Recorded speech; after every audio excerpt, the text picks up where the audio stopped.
Kisah yang paling baik dalam Al-Quran tentang Nabi Yusuf alaihissalam. Jadi pada suatu malam Nabi Yusuf bercerita kepada ayahnya, "Ya abati inni ra'aitu ahada asyara kawkaban wa syamsa wal qamar. Ra'aituhum li sajidin." Wahai ayah, tadi malam aku bermimpi melihat 11 bintang, matahari dan bulan sujud kepada aku. Maka apa kata Nabi Yakub? Wahai Yusuf, jangan sampai saudara-saudaramu tahu tentang mimpimu ini. Tapi malangnya Pak, salah satu saudara Yusuf dari Lia, anak Lia, mendengar perbicaraan antara Yakub dan Yusuf. Maka anak-anak yang 11 ini berembuk. Kalian tahu nggak, bapak kita nampak lebih sayang sama Yusuf Bunyamin daripada kita. Jadi apa rencana kita? Udahlah, kita habiskan aja Yusuf nih. Kita matikan aja dia. Jangan kita bunuh, kita buang aja bagaimana? Kita buat sandiwara lah. Jadi makanya saudara Yusuf ini membujuk ayahnya. Wahai Yakub, ayah, kami ingin mengajak Yusuf jalan-jalan karena sudah lama betul, sering betul dia di rumah. Maka kata Nabi Yakub, jangan, nanti kalian lengah kepadanya. Siapa yang menjaganya dari gigitan singa atau serigala? Lihat di sini ada kesalahan Nabi Yusuf, Pak. Nabi Yakub. Dia menyerahkan urusan perlindungan keluarganya, mengkhawatirkan anaknya kepada anak-anak yang 11 ini, bukan kepada Allah. Nanti kalian lengah dia diterkam singa. Waktu itu Nabi Yakub tidak mengatakan Allah yang melindungi, tapi dia menganggap anak-anaknya ini yang memiliki kekuatan. Janganlah, nanti kalian lengah. Siapa yang menjaga dia? Makanya anaknya mengatakan, kami orang-orang kuat ayah, biar kami yang menjaga Yusuf ini. Pokoknya kau percaya saja. Dengan berat hati Nabi Yakub melepaskan Yusuf pergi, tinggal Bunyamin bersamanya. Sampai di jalan berubah niat, jangan membunuh, dibuang saja. Dibuang Yusuf ke dalam sumur yang sebelumnya diambil dulu gamisnya. Diburu binatang, darahnya diusapkan ke baju Yusuf, kemudian dibawa pulang. Anak-anaknya menangis di hadapan Nabi Yakub. Wahai ayah, betul kau bilang ayah, kami lengah daripada Yusuf sehingga Yusuf diterkam oleh singa. Ini bukti bajunya ayah. Nabi Yakub pun menangis. Saking lamanya dia menangis sampai buta matanya, putih seluruh matanya. Nah ini tidak bolehnya terlalu cinta dan sayang kepada anak sehingga sayang kepada yang lain. Dihukum lagi oleh Allah, buta mata karena menangis. Buta Nabi Yakub menangis Yusuf. Kemudian Nabi Yusuf yang terbuang dalam sumur tadi lewat saudagar dari Mesir. Begitu mengambil air ditarik timba, rupanya pemuda yang naik ke atas. Wahai tuan, ternyata seorang pemuda. Ini bisa kita jual. Tidak ada harga Yusuf waktu itu, cuma 2 dirham. 1 dirham itu uang kita 70.000. Jadi Nabi Yusuf hanya dijual 140.000 saja. Dijual lagi oleh kepada Al-Aziz, penguasa Mesir. Dibawanya pulang. Dia katakan kepada istrinya Zulaiha, rawat anak ini, biarkan dia tinggal di sini, mana tahu ada manfaat untuk kita. Waktu itu ketampanan Nabi Yusuf belum kelihatan, Pak. Masih biasa-biasa saja. Setelah dia tinggal di rumah pembesar Mesir, semakin lama semakin besar, semakin nampak ketampanannya. Maka sampailah Yusuf diangkat menjadi kepala pembantu rumah tangga dia. Tidak ada orang yang berhasil itu instan. Prosesnya berat. Proses Nabi Yusuf itu berat. Sampai dia besar sekitar umur 18 tahun, Zulaiha istri Al-Aziz mulai jatuh cinta kepada Nabi Yusuf alaihissalam. Mulai dia menggoda, sampai akhirnya dia nekat. Begitu suaminya sedang pergi, dia masuk ke dalam kamar Nabi Yusuf, dikunci. Kemudian ketika dia mengunci itu, dia katakan kepada Yusuf, Yusuf, aku sangat tertarik kepadamu. Mari Yusuf, layani aku. Tapi lihat Pak, dalam Al-Quran apa kata Allah? Dan sungguh perempuan itu telah berkehendak kepada Yusuf, dan Yusuf pun berkehendak kepadanya. Lihat, Al-Quran tidak menutupnya Pak. Jadi Zulaiha mau dengan Yusuf, Yusuf pun mau sama Zulaiha Pak. Mau sama-sama melakukan. Tapi Allah tolong Nabi Yusuf Pak. Ditolong. Jadi yang bisa menahan nafsu kita nih Pak, kekuatan kita gak akan mampu Pak. Kita harus minta tolong sama Allah. Di depan orang bisa aja kita soleh Pak. Siapa yang tahu kita jahat? Jadi yang bisa menahan nafsu kita ini hanya Allah. Allah menolong Nabi Yusuf Kemudian Nabi Yusuf berlari, Zulaiha yang sudah kalap mengejar, Pak. Kemudian dia tarik gamis Yusuf dari belakang, robek. Begitu terbuka pintu, suami Zulaiha sudah di depan pintu. Zulaiha langsung memfitnah Yusuf. Wahai suamiku, apa hukuman untuk orang yang berusaha untuk menggoda istrimu? Dibalik, Pak. Maka kata Yusuf, tidak Tuan, aku sama sekali tidak ada menggoda Zulaiha. Dialah yang menggoda aku. Tapi salah seorang yang bersama Al-Aziz mengatakan, begini saja, coba cek dari mana robek baju Yusuf. Kalau memang dari depan, berarti Yusuf yang menggoda istrimu. Tapi kalau dari belakang, berarti Zulaiha yang ngejar. Ternyata yang belakang robek. Maka kata Al-Aziz, Yusuf, tolong rahasiakan cerita ini, jangan sampai masyarakat tahu. Jadi sempat, Pak, disuruh tutup mulut, jangan sampai orang lain tahu. Tapi yang namanya gosip, Pak, sebentar nyebarnya. Tersebar gosip ini, Bu, ke kalangan istri-istri pembesar istana. Maka Zulaiha pun dibully, Pak. Jadi kalau sekarang ada netizen, dulu ada juga netizennya, Pak. Zulaiha mengganggu berondongnya, gitu loh, Pak. Dia menggoda anak mudanya. Karena Nabi Yusuf tidak pernah keluar dari istana. Maka Zulaiha sakit hati, dia dicemooh seperti itu. Diundangnya semua istri pejabat datang ke istana. Dikasih buah, dikasih pisau.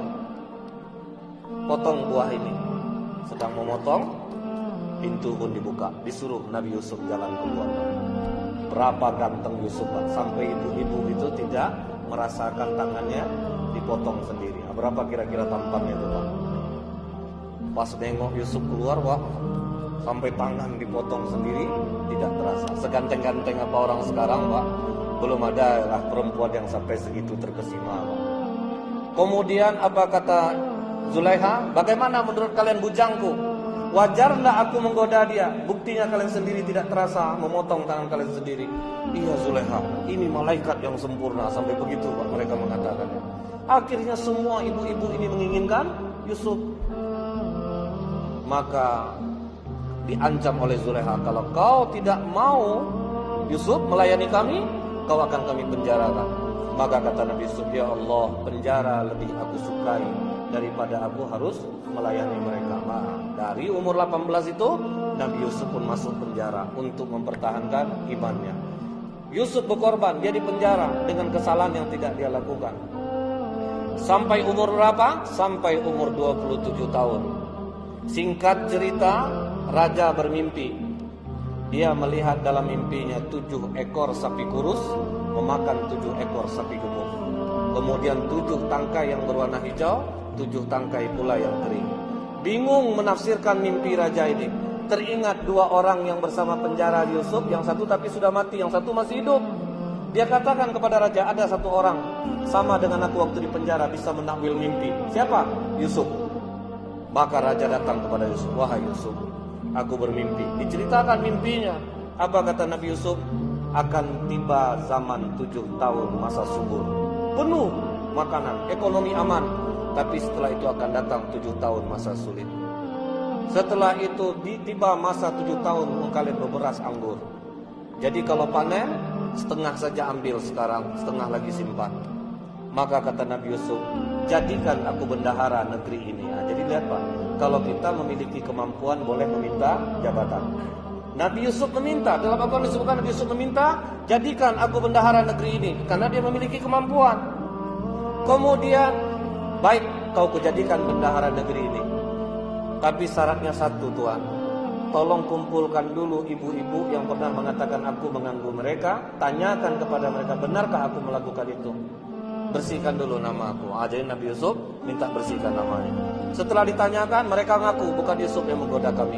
Kamilah yang berkehendak kepada Yusuf. Maka Nabi Yusuf pun begitu keluar dari penjara, umur sekitar 28-29 tahun, dia memegang negeri Mesir sebagai bendahara Mesir. Setelah itu apa, Pak? Setelah masa subur berlalu, 7 tahun disimpan stok makanan. Keluarga Nabi Yakub pun kelaparan.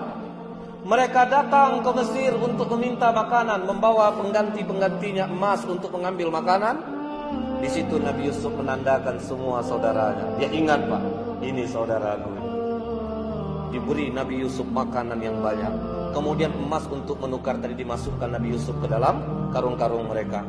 Kalian kalau kehabisan makanan lagi, tolong kalau kembali kemari bawa saudara kalian yang seayah. Dari mana kau tahu kami punya saudara yang seayah, Tuhan? Sudah, pokoknya bawa saja. Kalau tidak kalian bawa, kalian tidak akan dapat makanan lagi. Karena Nabi Yusuf sudah rindu, Pak, dengan adiknya. Pulang. Setelah pulang, kemudian lama-kelamaan makanan mulai habis. Apa kata anak-anak Nabi Yakub? Wahai ayah, stok makanan kita habis. Sementara bendahara Mesir mengatakan kalau kami mau minta makanan lagi, mesti bawa Bunyamin, ayah. Dia tahu kita punya adik Bunyamin. Buktinya lihat ayah, emas-emas untuk nukar barang dimasukin lagi kemari. Berarti kami masih bisa nukar lagi nih ayah. Apa kata Nabi Yakub? Tidak. Kalian sudah berkhianat soal Yusuf. Aku tidak mau lagi kehilangan anak aku satu ini. Tolong ayah, nanti kita akan kelaparan. Akhirnya Nabi Yakub ngalah. Apa kata Nabi Yakub? Berjanjilah kalian kepada Allah untuk menjaga Bunyamin. Baru pakai Allah, Pak, yang kedua. Jadi Nabi Yakub baru mengatakan berjanjilah kalian kepada Allah bahwa kalian akan menjaga dia apapun yang terjadi. Dibawa Bunyamin ke Mesir. Nabi Yusuf menahan rindunya melihat adiknya datang, Pak. Bagaimana cara dia menahan adiknya? Kemudian di antara karung-karung yang sudah diisi makanan, diisinya satu piala emas di tempat karung adiknya. Disuruh pulang. Begitu di pertengahan jalan dikejar. Tunggu. Kami kehilangan piala dari emas. Siapa di antara kalian yang mengambilnya? Kami tidak ada mengambilnya, Tuhan. Kalau kedapatan dalam karung kalian bagaimana? Kami rela menjadi budak. Diperiksa karung-karung itu. Dapatlah di karung Bunyamin. Nah, lihat adik kalian yang mencuri. Ditangkap Bunyamin oleh Nabi Yusuf alaihissalam. Bawa, ketakutanlah semua saudara. Kita sudah berjanji dengan ayah untuk mempertahankan Bunyamin. Tapi bagaimana ini? Bunyamin pun ketakutan. Apa kata Yusuf ketika memeluknya? Jangan takut Bunyamin. Aku Yusuf. Wah, di situ senang hati. Bunyamin melepas kerinduan dia dengan saudaranya. Saudara-saudaranya pulang. Begitu pulang menangis, ayah, betul ayah. Kami tadi sudah berusaha, tapi rupanya ini yang terjadi. Tapi saat itu hati Nabi Yakub tenang. Apa kata Nabi Yakub? Aku mencium aroma Yusuf. Aku yakin Yusuf masih hidup. Kalian kembali lagi ke sana. Balik lagi ke situ. Begitu kembali lagi, apa kata Yusuf ketika dia menggendong Bunyamin di sampingnya? Ingatkah kalian siapa aku? Ingatkah kalian memasukkan aku ke dalam sumur? Diperhatikan oleh Yusuf. Engkau Yusuf. Iya. Iblis telah membuat kita pecah. Jadi kalian pulanglah dulu, bawa gamisku ini kepada ayah. Gosokkan ke matanya agar dia bisa melihat kembali. Jadi dibawalah gamis Yusuf pulang. Lihat Pak, Nabi Yusuf tidak dendam dia dengan saudaranya. Bawalah ayah dan ibu tiriku kemari. Disitulah datang ramai-ramai lagi ke Mesir. Nabi Yakub pun menghormati Yusuf. Apa kata Yusuf menegakkan ayah dan ibunya? Ayah, inilah arti mimpi yang pernah kukatakan kepada ayah dulu. 11 bintang dan matahari bulan. Ayahnya matahari, ibunya bulan bersujud kepadaku. Wah, itulah Pak, kisah yang paling baik dalam Al-Quran. Asyhadu anna Muhammadar Rasul